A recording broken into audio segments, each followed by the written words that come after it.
चल पाएंगे, मगर तेज इतना कि हरि ओम हरि भी हवन कुंड में इसके जल जाएंगे। महाजीत थे राजा महिष्मपुरी के, औलाद बिन था महल जिनका सुना, वरदान भोला दिए जिनके तब से, महेंद्र खुशी तब बढ़ी दिल में दूना। ए बाबू पहले बात समझ ले जाओ, राजा के पास सब कुछ रहा, लेकिन एक ही चिंता सतावे कि जब तक हम जीवित ही राजधानी चलत हो, हमारे मर गईले के बाद राजधानी के चलाई। भोलेनाथ के पूजा पाठ कर लगल, भोलेनाथ प्रकट भैया कल के राजन, राजन जो तुम सोच रहे हो तुम्हारे भाग में नहीं लिखा है। राजा लगलो हो से बोला भगवान देवे वाला आप और लेवे वाला सब कुछ तो आपके हथवे में बा, जैसन आपका इच्छा। भगवान सोचला कि इतना दिन से ही पूजा पाठ करत हुआ, अगर हम बेटा का सुख ना भी देते तो भक्ति से विश्वास खत्म हो जाए। वरदान दे दलन पुत्र रतन का प्राप्ति होगा। वरदान तो मिल गए, लेकिन उनके मनवा में वो शंका उठत हो, शंका उठे वो भैया गजल लगल हो। कैसे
ये आप पिंटू यादव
कि बेटा के खुशी में हमारे पूजा पाठ कर भुलाया जाए। राजा दानी का बात हो, राजा दानी जो कहता है उसको पूरा करता है। अगर आपको विश्वास नहीं है तो जो कहिए मैं करने के लिए तैयार हूँ। बोले ना सोचना कि मौका तो बढ़िया हो, कहे ना ही आजमान होगा तो का कि भैया यहाँ से कहानी का शुरुआत है जी।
कहला कि सुना ये राजा, आप जंगलवा में जात हुआ शिकार कर ली, हम के ले चला, हम घूम ले जी आनमान हो जाए।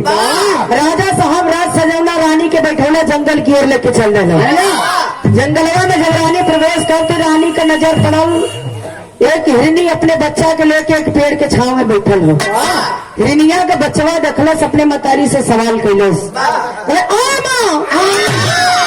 बताओ रानी को बेटा पैदा होगा कि बेटी?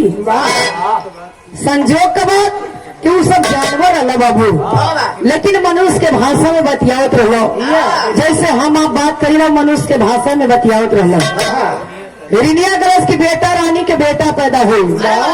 रानी बतिया सुन के जाके राजा से कली की सुनत हुआ हो, हे राजा आप सब जानवर बोलो, लेकिन कैसे मालूम कि हमके बेटा पैदा हुई? राजा साहब आदेश देला दरबारी लोग के, दरबारी लोग हिरनी हिरन के बच्चा के जौने समय महल में पेश कैला। राजा अकड़ के पूछा तो क्या है हिरनी? तुझे कैसे मालूम कि रानी को बेटा होगा? हिरनिया जब इतना बतिया सुनने लगल हो से, राजा तो इतना बतिया सुन के घबरात हुआ, हम तो हर पूरा भविष्य बता दो कि तेरे भाग में क्या लिखल हो। कहला कि सुनाओ, जब तक कि हमारा बेटा ना पैदा हो जाए। रानी कहली कि जब तक हमारा बेटा ना पैदा हो जाए महल से तो ना जाए के हम। हिरनिया गलस की ठीक बा हम रहब, लेकिन हमारे एगो शर्त रही। वो का शर्त बधाओ थी ने एगो गीत लगल भैया।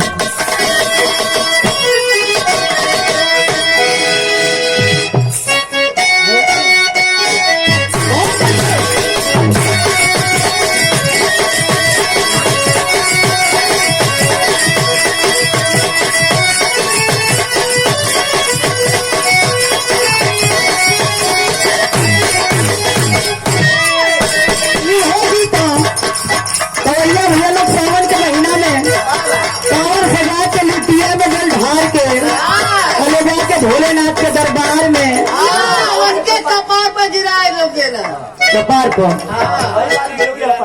हाँ मतलब कहा कि चढ़ा दिला तो ननद भौजाई का बात था।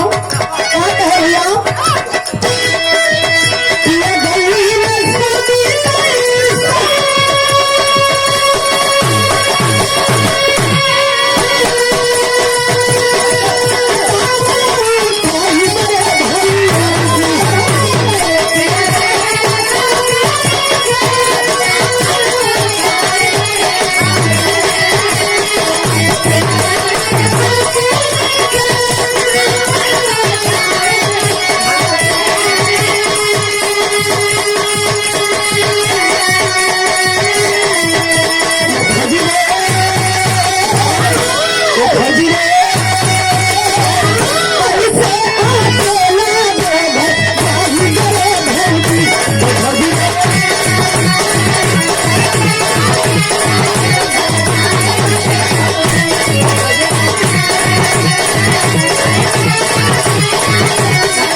हम जंगलवा में जाते अपने पति के लेके आए, अपने बच्चा पति के हम तीनों प्राणी शौक से रह गए। राजा कलर के होकर देखा एक तो है जानवर भागा का फलान बनावतिया ना हमके विश्वास ना हो। सुना भाई बच्चा हम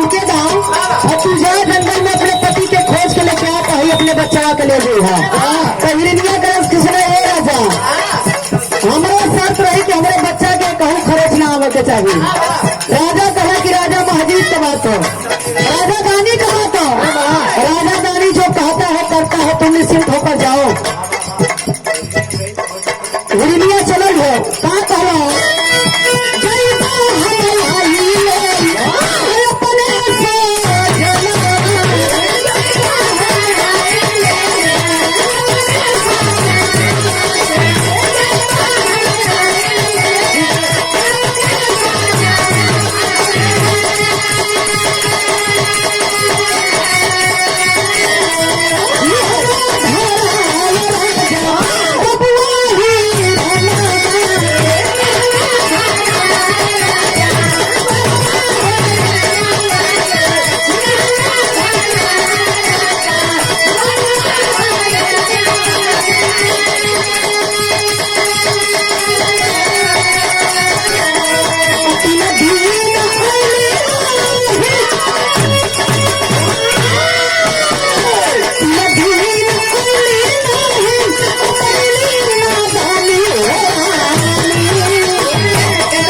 लगल अपने पति के खोजे और खोजत खोजत ओके 3 दिन लग गई और वही 3 दिन के अंदर रानी के एक सुंदर सा बेटा पैदा हो गल।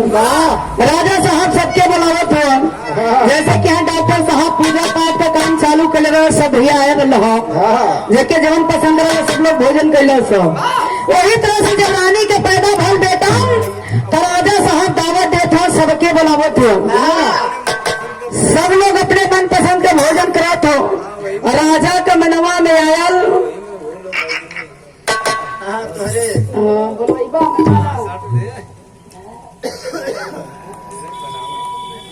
देखा ये राम जी भैया खुशी तो खुशियाँ होला जब लड़का पैदा होला तो खुशी अलग हो जाला, लड़की पैदा होने तो कुछ अलग हो जाला। तो जाना था राजा का दरबार रहल जेके जौन पसंद रहल सब भोजन करत रहल। दूगो देखे औरत चली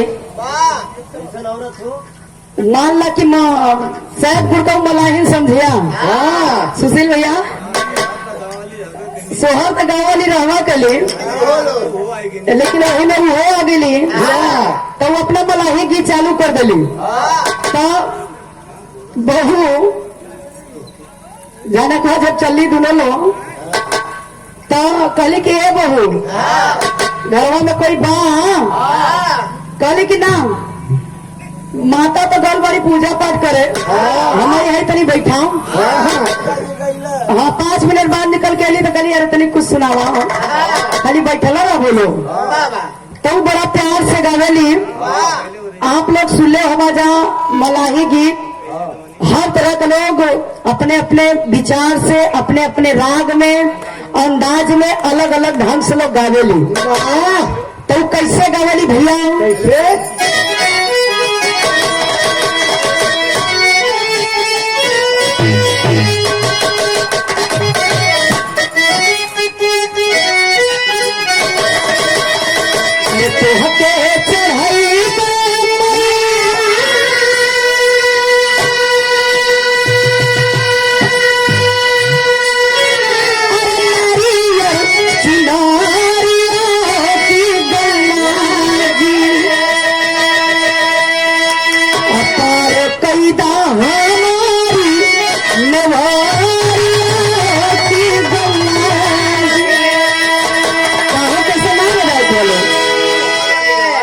कैसे नाम बजाओ थे लोग? ये तो पुराना हो गया।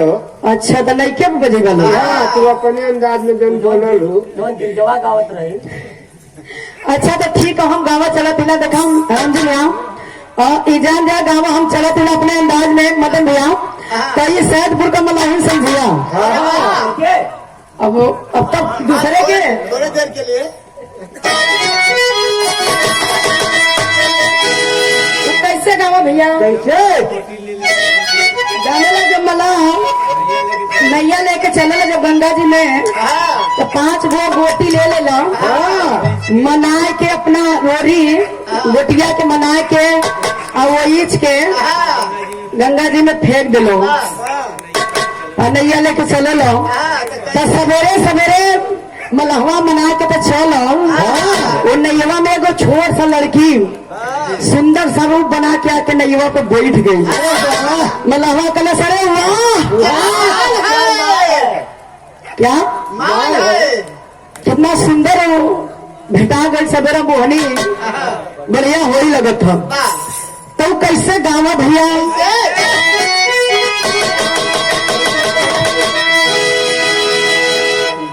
जाने कौन राम जी भैया इस सैदपुर का वाला है समझाया गया। तो कैसे गावेली कैसे गावली सुना? चंदौली का मत सोचिया। सैदपुर के हो। कैसे गावेली? और सिकिया में चीरी रे चीरी नैया रे बनवाली रानी मेरी। कहो कैसे नाम बजा थे? ऐसे कुल कपड़ा पर कुछ रख के गावनी भैया। कुछ रख के हाँ, का लिया लो? मतलब देखा ये लिया रही शायद तो तू भुला गई, हम लेके ही लिया।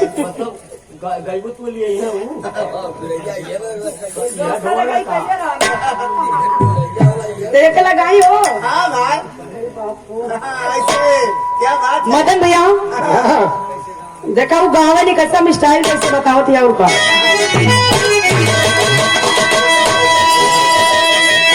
और सिकिया में चीरी रे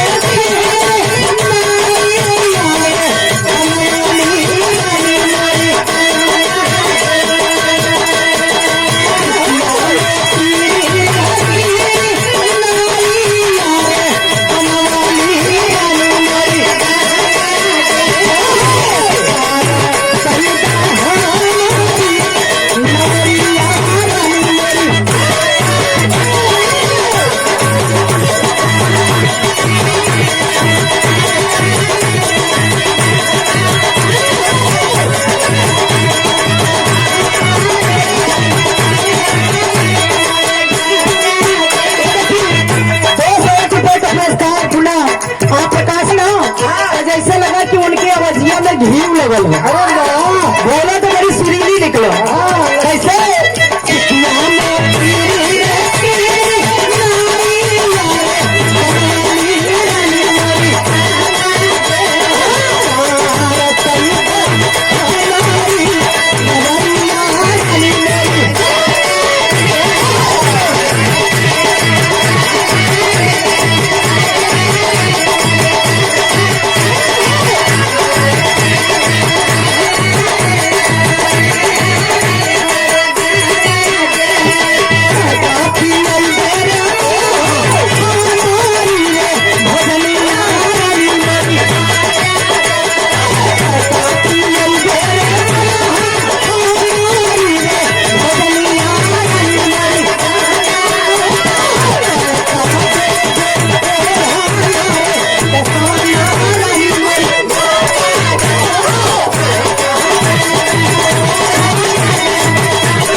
प्रधान भैया की ओर से भगवा से और 51 रुपए का पुरस्कार एक भाई की ओर से और मला गीत पर बहुत बहुत प्रणाम। और कैसे बताओ दिलाऊं हाँ अपना शुरू भी रहे नहीं।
दाह पहने चले दूसर द्वार देख मुट्ठी बजड़ा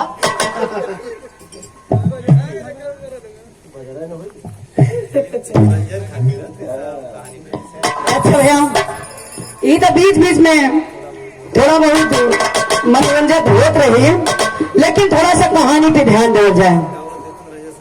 बात वही थे, राजा साहब दावत देते हैं, सबके बुलावत हो, सब लोग उपस्थित हो, सब लोग भोजन सबके जवन पसंद में अपना मन पसंद का भोजन ग्रहण करे थे। राजा सोचले कि हिरनिया के बच्चा के रोज हम बदला रहीला, आज खुशी का मौका हिरनी के बच्चा के भी छोड़ दी हो, अपना मन पसंद का भोजन ग्रहण कर ली। हिरनिया के बच्चा के राजा छोड़ दिलन और बच्चा घूमत घूमत धीरे धीरे धीरे धीरे मेन गेट के तरफ बढ़ल। और जब मेन गेट के तरफ बढ़ा तब तक एक शेर पीछा कर लेलस, फिर वापस महल की तरफ बच्चा भाग रहा है, शेर पीछा किया हुआ है, तब तक राजा का नजर पड़ल, तलवार निकाल लेला। शेर होश में हो जाओ, शेरवा कर राजा तू दानी राजा हुआ, तोरे दान का चर्चा सुन के हम आल यहाँ अपने मन पसंद का भोजन सब ग्रहण करत हो, आई बच्चा हमके पसंद आल तो तू रोक लगावत हुआ। राजा कहला कि ये बच्चा किसी की अमानत है, इस बच्चे के बदले तुम चाहे जितना मांस खा लो, चाहे कुछ भी खा लो, मैं खिलाने के लिए तैयार हूँ, पेट भरने के लिए तैयार हूँ, लेकिन मैं इस बच्चे को कुछ होने नहीं दूंगा। शेर तरह शेर आ जाए तो सोच समझ के बात करिया, कहीं उल्टा ना पड़ जाए। शेरवा काम मांगा तो भैया को गीत लगल।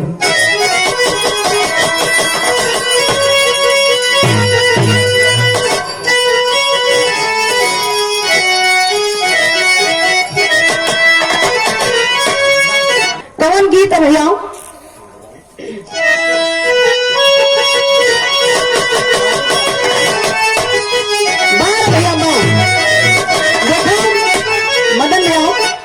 ये गीत देखा मास्टर यार वो बजावत हुआ, रामदेव गुरु जी अपने जवानी के रवानी में गाकर सेवन मिलो। कहाँ जाई हो? अपने घरे देबू कि कहाँ देबू? हमारे घरे देबू। देखा हम रामदेव गुरु जी के तो देखले ना रही कि कैसा रहो, वो समय तू पेटे में रहलू भाई। चला वो मान लेती जब सकल देखला ना रही, लेकिन हाँ देखले रहो। हाँ ये बताओ तो हमें कि नहीं कुछ बहुत ज्यादा खूबसूरत तो हम देखले ना रहे कि कैसे से तनी मनी सुन ले रहे। कैसे गावा भैया?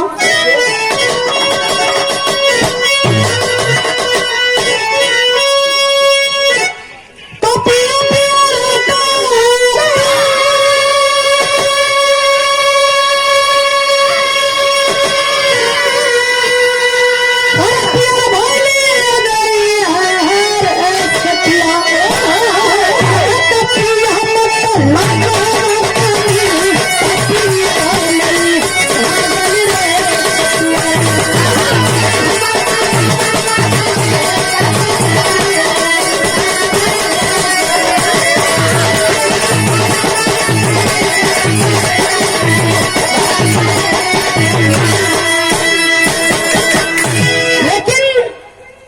वही किराम जो भैया इतना सुंदर भाव लिखा था, शेर राजा से मांगता कहा बना भैया?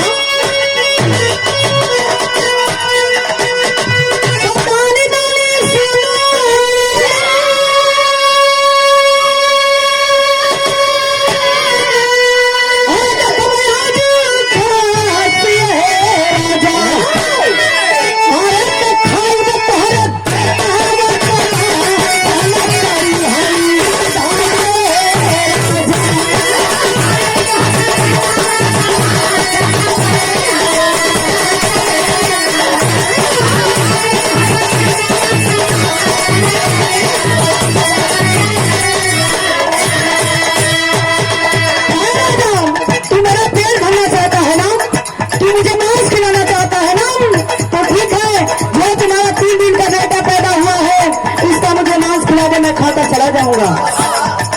ये बाबू शेर राजा ने वार्तालाप होकर हम तब तक अंदरवा से जब रानी आई तो उधर का दशा होता। सुनली चरानी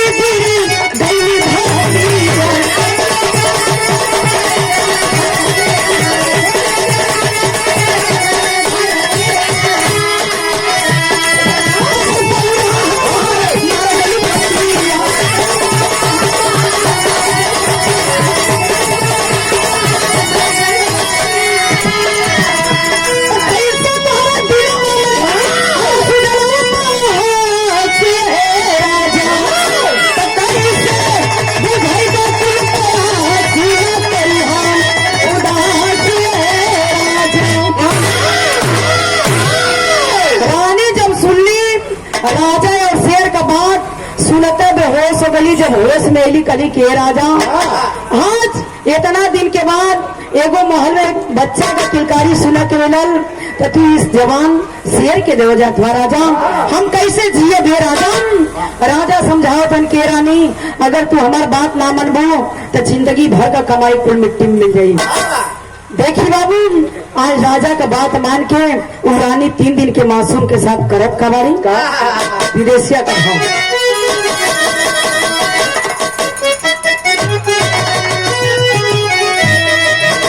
तो कहे राजा रानी चाहबू, अरे मनबू बचनियाना, हम हवा देखे है कहाना, अरे पिया तो हर दनिया ले अली रानी ताबू, चरवा में कहे सर कटे अपने हाथ दूहना प्रनिया, छूटे न कटारी नाही, अरे मुहवा से आह निकले, नहीं भगा में हरि नवार रनिया। ये बाबू, आज राजा का बात मान के रानी 3 दिन के मासूम के साथ आंचल में लेके अलमारी जमीन पे सुता दली। आज एक हाथ में बच्चा के ले बाड़ी, शेर से कली ले ऐसे ले, तू मेरे बेटे का मांस पसंद किया है ना, तो ले मेरे बेटे का मांस खाकर तो यहाँ से चला जा। शेरवा कलश की नाना ना, हम ऐसे ना खा, अगर हम ऐसे खा तो सारा पाप हमके लग जाएगा। हमारा शर्त रही कि दोनों प्राणी के एक ही साथ कटार उठावे को हुई और एक ही साथ कटार चलावे को हुई, और इतना ना मुंह से आ निकले के चाहिए, ना हाथ से कटार छूटे के चाहिए। अगर मुंह से आ निकल गल, हाथ से कटार छूट गल, तो जान जाइए कि भोजन ग्रहण ना करम, अहिनी के बच्चा के लेके हम जंगल की ओर चल जाए। राजा समझाओ था बार बार, भैया कैसे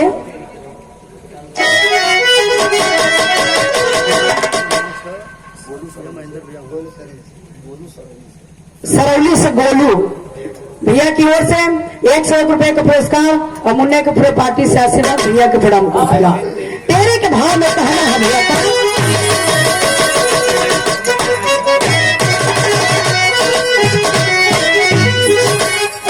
अरे भगती का आज होई फैसला, अरे भगती का आज होई,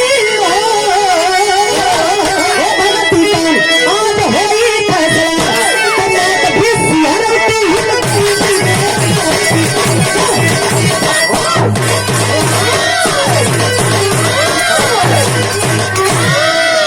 मौत भी सिहरती हिल गई दूसरे शक्ति, भगती का आज होई फैसला।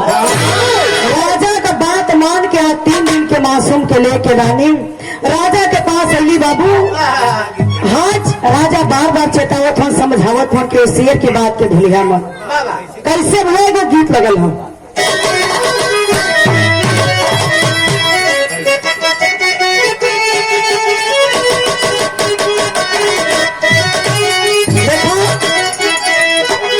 राम जी भैया गीत मास्टर भाई हो बजावत हो, 2 गो सहेली रही, एक का गौना का दिन पड़ गई, और पहल की बड़ी खुश रहो। खुश रहल। हाँ हो, अरे बहादुर वो तो रोवत रहे हो। उसमें टी-शर्ट खोल देने वाला कहा, पहल की बता रही थी हम, पहल की टी-शर्ट से कहलस का कहलस, अजय का दसिया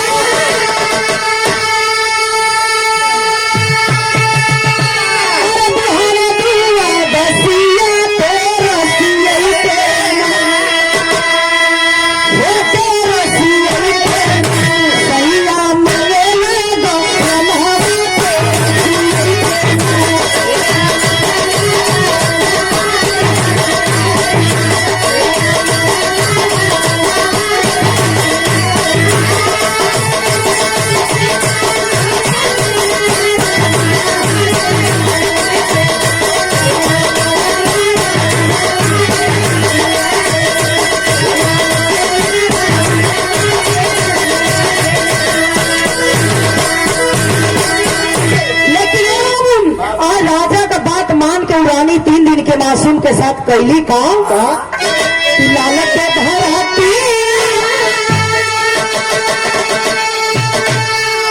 सुनाई तो बसतिया बनाई नहीं बनाई नहीं अपन बाजार छतिया बनाई नहीं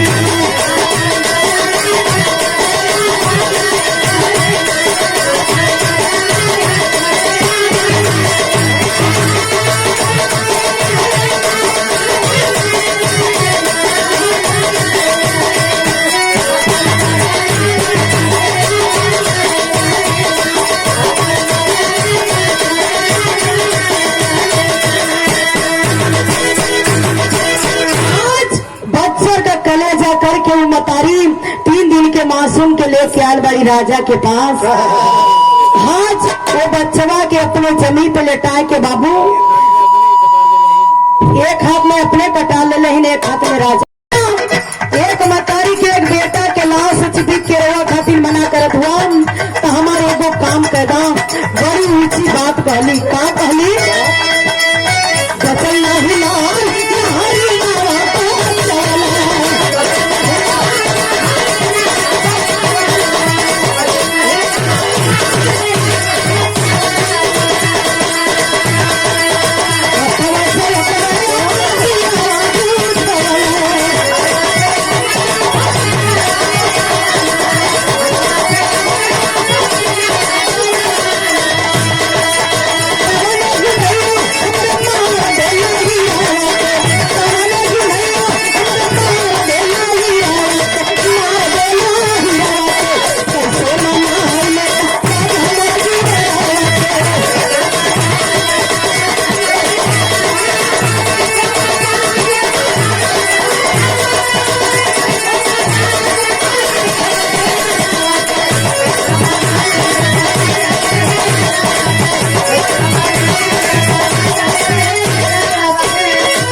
कि हे राजा ना तू अपने 3 दिन के मासूम के बचा पौला ना तू हिरनी के बच्चा के बचा पौला तू तो बचन के हार गिला। हे राजा ये बाबू इतना बतिया राजा रानी में वार्तालाप होता रहल तब तक जंगलवा में से हिरनिया अपने पति के लेके आ गई।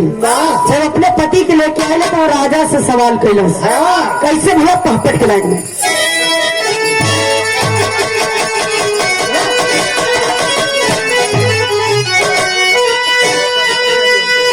देखिए प्रधान भैया की ओर से कई बार पुरस्कार दे के भैया मान सम्मान कैला।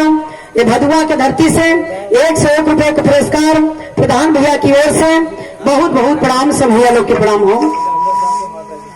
और देखिए डॉक्टर साहब ये अनमोल पुरस्कार आप माता जी की ओर से ये ढेर सारा पुरस्कार 101 रुपए का बहुत बहुत प्रणाम। सब भैया लोग के प्रणाम कर दिला।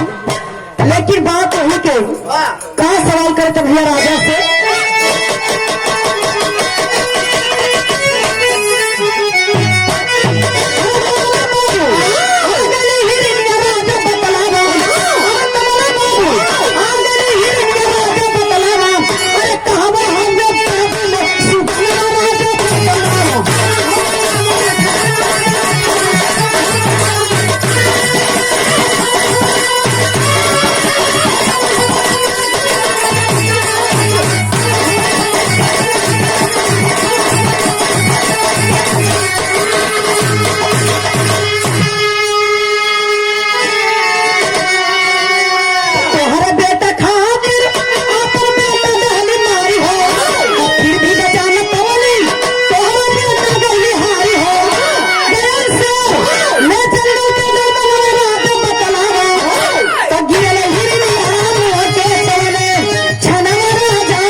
वापस करा। राजा कहला कि तोहरे बेटा के खातिर अपने 3 दिन के मासूम का बलि चढ़ा देने तो के बेटा चाहता कहले के राजा तू हमसे वादा कर तू तोहरे बेटा के खरों तक न आई तू ये बात कहत हो तो सुन ना तू तोहार बेटा रहल तू अपने बेटा के मार दा चाहे गार दा चाहे कुछ करा लेकिन हमरे बेटा के हारा वाला तू के पता नहीं जंगल में शेर लेके गाल हुई तो हमरे बेटा के कैसे खैले हुई, कैसे तड़प तड़प के हमरे बेटा का जान निकलल हुई। ये राजा हम ना मानब, हई मरल मुर्दा लेके रानी रोत हिन इनके कष्ट बाम, वैसे ही हम जिम्मेदारी दे के गरली, आप हमसे वादा के ले रहा हम ना मानब।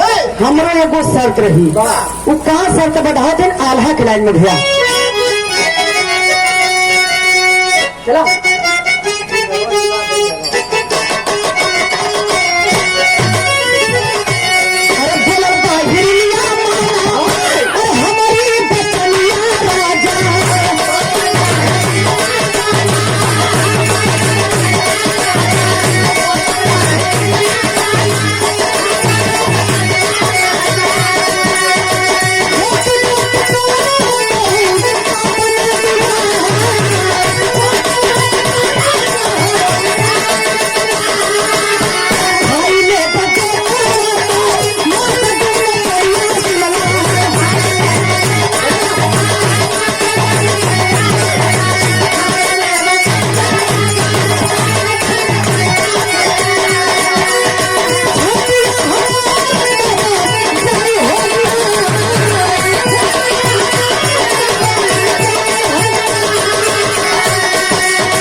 दोनों प्राणी हई मरल मुर्दा के जो रानी लेकर रोत है, एक बोटी बोटी दोनों प्राणी कराम हमारे सामने दोनों जने के खाए के पड़ी।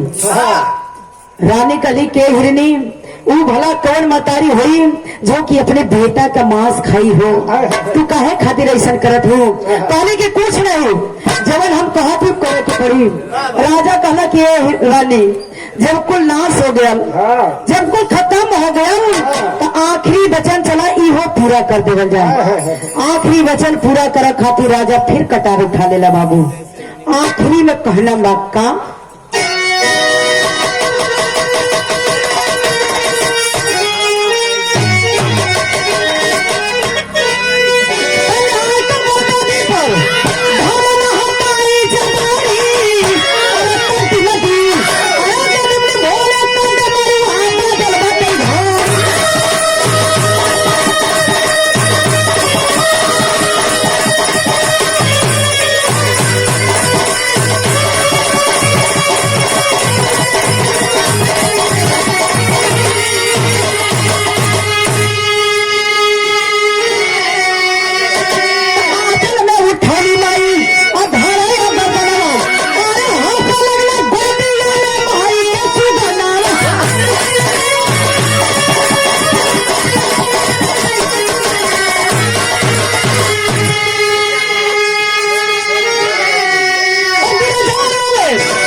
आंचल में उठा के रानी वो बेटा का मांस रखत है।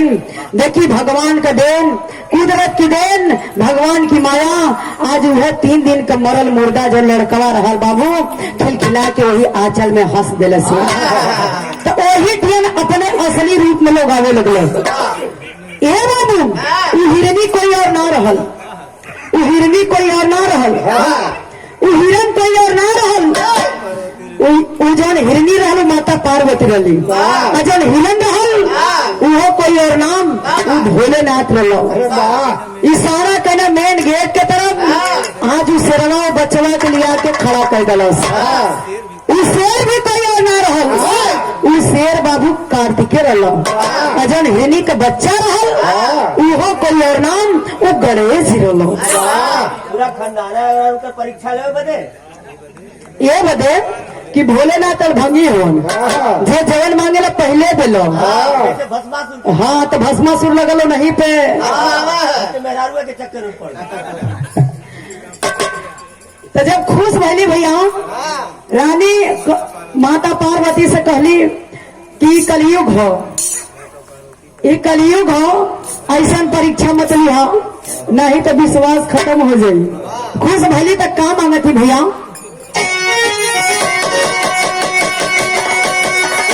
परीक्षा के तना कठिन के बरसिया और लेकिन मतिया